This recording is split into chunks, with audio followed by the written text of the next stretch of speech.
ना हम सफ़र से निकलेगा, ना हम नसी से निकलेगा, हमारी पाँव की कांटा हम ही से निकलेगा। वेलकम दोस्तों, आपका स्वागत है आपके अपने YouTube channel PR Dewangan online class में। जी दोस्तों, आज हम साझा के क्वेश्चन, पार्टनरशिप के क्वेश्चन हम देखने वाले हैं। पार्टनरशिप के क्वेश्चन क्या करेंगे हम देखने वाले हैं, जिसमें से आपका पहला जो सवाल है वो है कि A, B व C ने क्रमशः 10,000, 12,000 व 14,000 निवेश कर साझे में एक व्यापार शुरू की। 2 वर्ष बाद कुल कितना 72,000 लाभ हुआ। C का हिस्सा ज्ञात कीजिए। देखिए दोस्तों, एक पार्टनरशिप को समझने के लिए हमें कुछ बातों को जानना बहुत ज़रूरी है कि अगर आप, कंडीशन है यहाँ पर कि अगर आप कम पैसा मिला रहे हो, अगर आप कम पैसा मिलाना चाहते हैं, मान लीजिए कोई 3 साथी है ABC, उन्होंने क्या किया 10,000, 12,000 व 14,000 निवेश कर साझे में एक व्यापार शुरू की। 2 वर्ष बाद उनको कुल 72,000 लाभ हुआ। तो ये जो 10,000 मिला रहा है उसको क्या मिलेगा, थोड़ा कम लाभ मिलेगा, क्योंकि इसका पैसा 12,000 की अपेक्षा कम है। 12,000 को 14,000 की अपेक्षा कम लाभ नहीं मिलेगा। तो कुल मिलाकर जो जितना कम पैसा मिलाएगा उसको उतना ही कम लाभ मिलेगा, एक बात। लेकिन एक कंडीशन ऐसा भी है कि जिसमें उसको लाभ बराबर मिल सकता है। क्यों मिलेगा? ये 12 महीना, ये जो 14,000 मिलाया है वो कम समय के लिए मिलाया हो, 12,000 थोड़ा से और कम ज़्यादा समय के लिए मिलाया हो, 10,000 और ज़्यादा समय के लिए मिलाया हो। तो कहने का मतलब मेंटेन होना चाहिए, तभी तो हम उसके जो मिले हुए लाभ को इक्वल बांटेंगे, वरना कोई कंडीशन बनता नहीं है। जो भी जिस अनुपात में मिलाया होता है उसको उसी अनुपात में उसको लाभ में साझेदारी मिलता है। तो चलिए इसको कैसे करेंगे, हमें कर लेना है A अनुपात B अनुपात C। इस प्रकार के क्वेश्चन को सॉल्व करने के लिए हमें इसके अनुपात के रूप में इसको लाना होगा। तो अनुपात के रूप में लाएंगे तो क्या हो जाएगा, ये हो जाएगा 10,000 है आपका, 10,000 और क्या हो जाएगा 12,000 और क्या हो जाएगा 14,000। इस प्रकार से हो जाएगा दोस्तों। अब इसके बाद क्या हो जाएगा, इसको थोड़ा से सॉल्व करेंगे तो इसके 3 जीरो चला जाएगा और सभी के सभी 2 से जा रहा है, तो 2 पंचे 10, 2 छक्के 12 और 2 सत्ते 14। ये आपका A अनुपात B अनुपात C अनुपात का क्या हो जाएगा, अनुपात हो जाएगा। उसके बाद इसमें हमें करना क्या है, अब हमें C का हिस्सा निकालना है। तो जो 7 वाला भाग है वही C का हिस्सा है। तो इस प्रकार से हमें इसको तीनों को जोड़ देना है। 5 6 11 और 11 और 7 18, 11 7 18, टोटल कितना हो गया 18। इस 18, ये जो टोटल है कितना है 18 है। 18 में 5 जो है A का हिस्सा है, 18 में 6 जो है B का हिस्सा है, 18 में 7 जो है C का हिस्सा है और 18 में 7 C का हिस्सा ही पूछा है। तो कुल लाभ का C का हिस्सा 72,000 रुपये कुल लाभ है, 72,000 कुल लाभ है। और इस 18 में 7वां हिस्सा ही कौन सा C का हिस्सा है, क्योंकि हमने 5 6 देखा ना, 18 टोटल हो रहा है। इस 18 में A और B और ये C का हिस्सा है, C का हिस्सा ही हमें क्वेश्चन में पूछा भी है। तो ये 18 चौक 72, 4 आया और 7 चौक 28, 28,000 रुपया क्या हो जाएगा, 28,000 रुपये जो होगा वो क्या हो जाएगा, C का हिस्सा होगा। C का कितना हिस्सा होगा दोस्तों, 28,000 रुपया C का हिस्सा होगा। उसके बाद हमारा अगला सवाल है दोस्तों, क्या है, 2 व्यक्तियों ने साझे में एक व्यापार प्रारंभ किया। पहले व्यक्ति की पूंजी 3 वर्षों के लिए तथा दूसरे व्यक्ति की पूंजी 5 वर्षों के लिए निवेशित रही। अगर दोनों ने समान पूंजियाँ लगाई हो तो कुल 1,60,000 रुपये का लाभ होते हैं। दूसरे व्यक्ति को हिस्सा ज्ञात कीजिए। तो ये कहने का मतलब है कि एक का पूंजी 3 वर्षों के लिए लगा था और एक का पूंजी जो है 5 वर्षों के लिए लगा था। तो दोनों जो है समान पूंजी लगाते हैं, यानी आप एक समझ सकते हैं कि एक जो है, मान लीजिए एक व्यक्ति A और एक व्यक्ति B, ये कह रहा है एक 3 वर्षों के लिए लगाता है। तो मान लेते हैं दोनों 1,000 रुपये मिलाते हैं, मान लेते हैं ऐसा। तो ये 3 में 1,000 का मल्टीप्लाई कर दीजिए और ये जो है बी जो है 5 वर्षों में 1000 का मल्टीप्लाई कर दीजिए, आखिर में ये क्या हो जाएगा 3000 हो जाएगा और ये क्या हो जाएगा 5000 हो जाएगा। इसमें किसी प्रकार का कोई फ़र्क पड़ रहा है क्या? नहीं पड़ रहा है। तो इसका मल्टीप्लाई करके भी आप कर सकते हैं या बिना मल्टीप्लाई किए भी, इसमें कोई परिवर्तन नहीं होगा अनुपात में, क्योंकि ये समान पूंजी लगा रहे हैं तो दोनों का अनुपात से तो वो पूंजी जो समान है वो तो कट ही जाना है। इसीलिए हमें डायरेक्ट इस प्रकार से क्वेश्चन को और लेंदी नहीं करना है, इसको सॉल्व करना है। इसीलिए हमें किसी का भी मल्टीप्लाई इसके साथ ना करते हुए सीधा 3.5 अनुपात लिख देना है। ए और बी का 5 अनुपात लिख देना है। अब इसमें जो है हमें जो टोटल लाभ हुआ है 1,60,000, ये टोटल कितनी है 8 है। 8 में 3 जो है ए का हिस्सा होगा, 8 में 5 जो है बी का हिस्सा होगा और हमें दूसरे व्यक्ति की हिस्सा पूछा है, मतलब 1,60,000 जो है ना, इसमें क्या करना पड़ेगा मुझे, 1,60,000 में 8 में 5 भाग ही बी का हिस्सा है, यही क्या है बी का हिस्सा है। अब अगर ये बी का हिस्सा है तो इसको हमें कर देंगे, तो ये हो जाएगा 8 दूनी 16, 2 में ये हो जाएगा 20,000 और 20 पंछे 60, क्या हो जाएगा 60। ये क्या हो जाएगा बी का हिस्सा हो जाएगा, ये क्या हो जाएगा बी का हिस्सा हो जाएगा।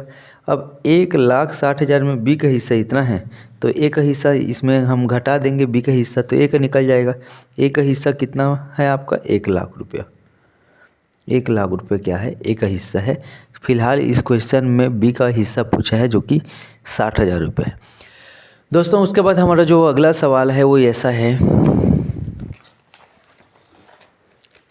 ये देखिए दोस्तों इसमें क्या लिखा गया है, राम और श्याम क्रमशः 60,000 और 80,000 लगाकर व्यापार प्रारंभ क्या करते हैं, प्रारंभ किए, और परंतु 6 माह बाद जो राम है ना ने 40,000 और निवेश किया, जबकि 9 माह बाद श्याम जो है, ये जो श्याम है जिसने 80,000 रुपये लगाया है, 9 माह बाद श्याम जो है 20,000 वापस कर लिया।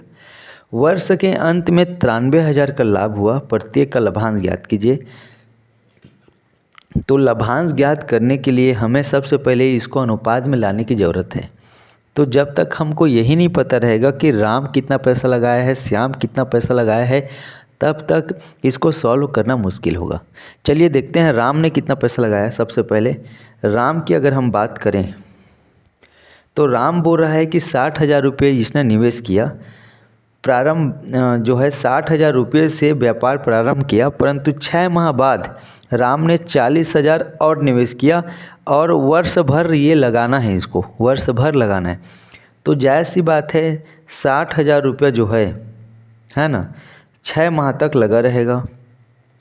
60,000 रुपया 6 माह तक लगा रहेगा।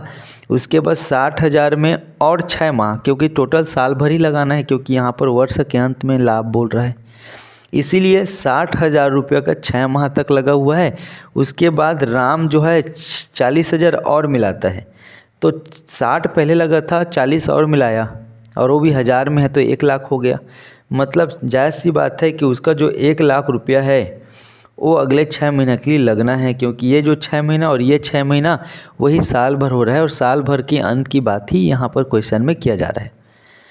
उसके बाद अगर हम श्याम की बात करें, किसकी बात करें, श्याम की बात करें, तो श्याम जो है वो कैसे लगा रहा है। श्याम जो है 80,000 से व्यापार शुरू करता है। किसने का 80,000 से। तो जो 80,000 है ना दोस्तों, ये जो 80,000 है, 80,000 रुपया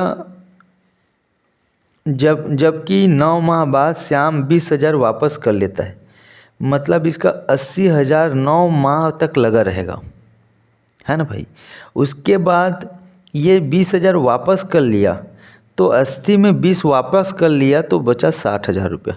कितना बचा 60,000।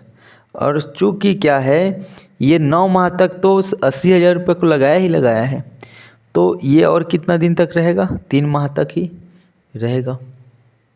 ये हो गया। अब दोनों को जोड़ के इसके अनुपात के रूप में राम और श्याम का अनुपात निकाल लेते हैं।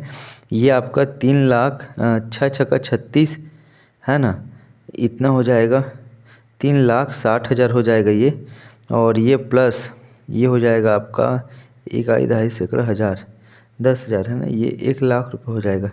ये 1,00,000 है, ये 5 जीरो है, तो ये हो जाएगा 6,00,000, ये हो जाएगा 6,00,000। और यहाँ पर जो ये तो हो गया आपका राम का, है ना, और यहाँ पर हमें क्या करना है, श्याम का देखना है, श्याम का देखना है ना भाई, इस प्रकार से। उसके बाद श्याम का देखना है, तो 8×9 = 72, 7,20,000 आसपास हो गई। और ये हो जाएगा 6×3 = 18, 1,80,000 इतना हो जाएगा।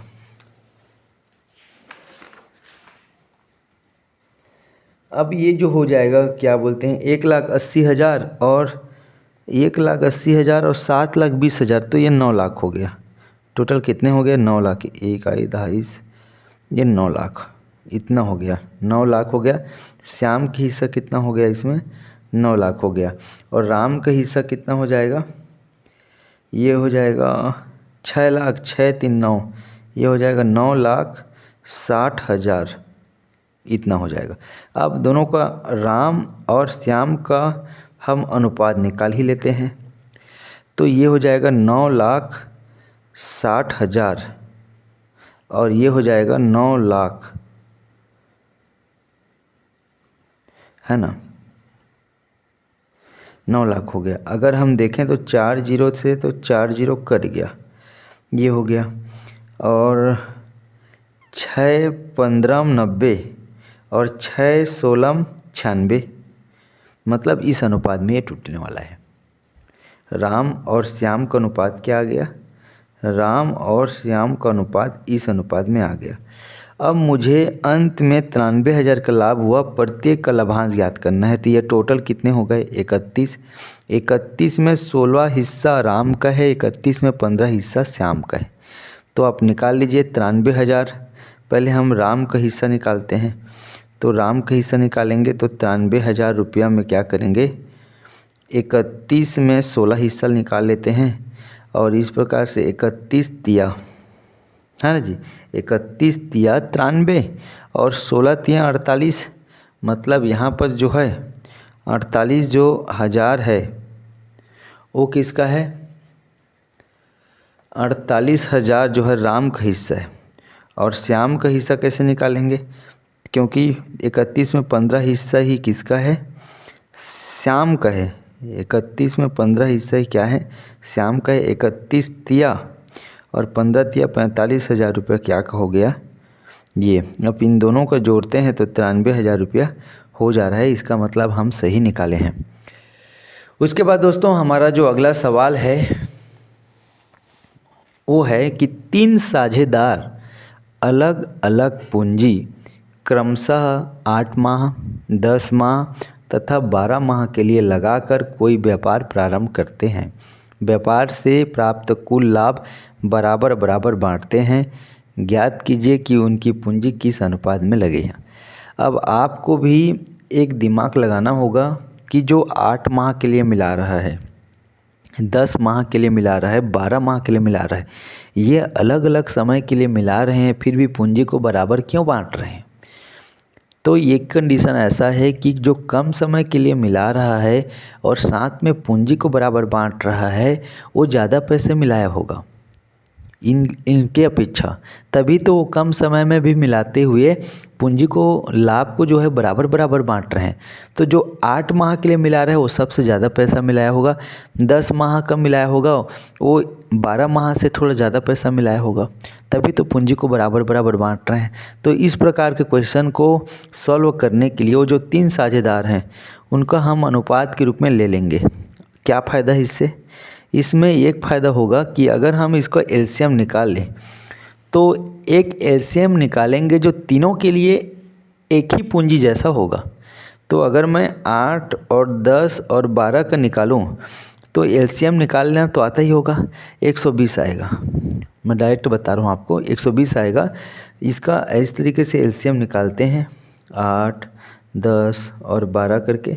इनका 2 से करेंगे तो 2 चौक 2 पंचे 2 छक्के, 2 से जाएगा, 2 दूने 2 पंचे 2 तिया, उसके बाद किसी से नहीं जाएगा, 2 दूनी 4, 4 दूनी 8, 8 पंचे 40, 4 तिया 12, 120, है ना। ऐसे ही इसको आपको निकाल लेना है।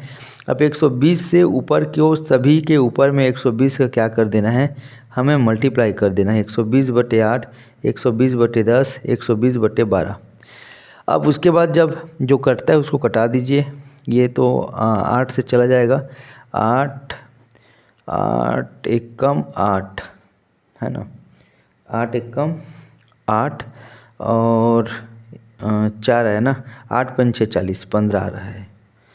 पहले का अनुपात जो है 15 माह के लिए, यानी ये 15 के हिसाब से मिलाएगा, यानी कहने। अब दूसरा का अनुपात देखते हैं, उस हिसाब से पता चलेगा कि पहला जो है कम समय के लिए मिला है तो ज़्यादा पैसा मिला रहा है। उसके बाद इसको 10 से डिवाइड करूँगा तो 12 आ जाएगा, इसके बाद 12 से डिवाइड करूँगा 10 आ जाएगा। इसका मतलब साफ है, जो कम समय के लिए मिलाया है उसको ज़्यादा पूंजी मिलाने की ज़रूरत पड़ी है। उसके बाद थोड़ा से कम समय, ज़्यादा समय कम पूंजी, ज़्यादा समय कम पूंजी, तभी जाकर इसके बाद इन लोग क्या कर रहे हैं, पूंजी को बराबर बराबर, लाभ को बराबर बराबर बांटेंगे। इस अनुपात में इनकी क्या लगी है, पूंजी लगी है। इस अनुपात में इनकी क्या लगी है, पूंजी लगी है। उसके बाद दोस्तों हमारा अगला सवाल है, 3 व्यक्ति क्रमशः 15,000, 18,000, 21,000 भिन्न भिन्न समय के लिए लगाकर कुल लाभ को बराबर बराबर बांटते हैं। ये भी इसी का अपोजिट क्वेश्चन है, इसमें माह दिया है, इसमें पैसा दिया है। तो आप ये समझिए कि जो 15,000 रुपये लगा रहा है, जो 18,000 रुपये लगा रहा है, जो 21,000 रुपये लगा रहा है, उसके बाद वो बराबर बराबर किस परिस्थिति में बांटेंगे। तो जायज़ सी बात है, जो बराबर तभी बांटेंगे जब 15,000 अधिक समय के लिए लगा रहे, 18,000 उससे थोड़ा कम समय के लिए लगा रहे, और 21,000 चूँकि इन तीनों से, दोनों से ज़्यादा पैसा है तो वो और सबसे कम समय के लिए लगा रहेगा। तो इसको सबसे पहले आपको इन तीनों को इस अनुपात में लिख लेना है, 15,000। ताकि ये क्यों ऐसे लिखा जा रहा है, ताकि इस अनुपात में लिखेंगे तो हमें उस बराबर बराबर पूंजी की वो बांटना है, तो इसका एलसीएम निकाल लेंगे और उस एलसीएम को इसको अंश में रख देंगे। उसके बाद जो करता है कटाने के बाद ही हमें उसी पूंजी के अनुपात में उस समय लगा होगा ये पता चल जाएगा। क्या होगा इसका, आपका 21,000। वैसे भी ये तीनों जीरो आपका कट जाएंगे और ये 3 सभी 3 से जा रहा है, 3 पंचे जा रहा है ये, और 3 छक्के जा रहा है ये, और 3 सत्ते जा रहा है। यानी इनका एक अनुपात आ गया 1/5, 1/6 और 1/7। यानी ये टोटल अगर हम देखा जाए तो 5 छक्के 30 और 30 मतलब एलसीएम आ जाएगा 5, 6 और 7 को जो है 210 एलसीएम आ जाएगा, है ना। 5 छक्के 30 और 30 को 7 से मल्टीप्लाई करूँगा 210, ऊपर में मल्टीप्लाई कर दीजिए 210/5, इसको भी 210/6 और 210/7। जो कटता है कटा दीजिए, आपका समय इसी अनुपात में लगा होगा। तो ये 5 जो है 5 चौक 20, 5 दूनी 10, ये हो गया 42, 6 तिक 18 और 3 आया तो 6 पंचे 30, 35 आ गया, 7 तिया 21, 30 आ गया। इसका मतलब दोस्तों ये लोग पूंजी को बराबर बराबर बांटने के लिए 15,000 रुपया 42 इसी अनुपात में मिलाया होगा। इसी अनुपात में उनको क्या लग रहा है, समय लग रहा है दोस्तों। मतलब ये बात जान लीजिए कि कम पैसा ज़्यादा समय, थोड़ा ज़्यादा पैसा थोड़ा ज़्यादा पैसा थोड़ा कम समय, और सबसे ज़्यादा पैसा सबसे कम समय लेता है। आई होप आपको समझ में आया होगा। धन्यवाद।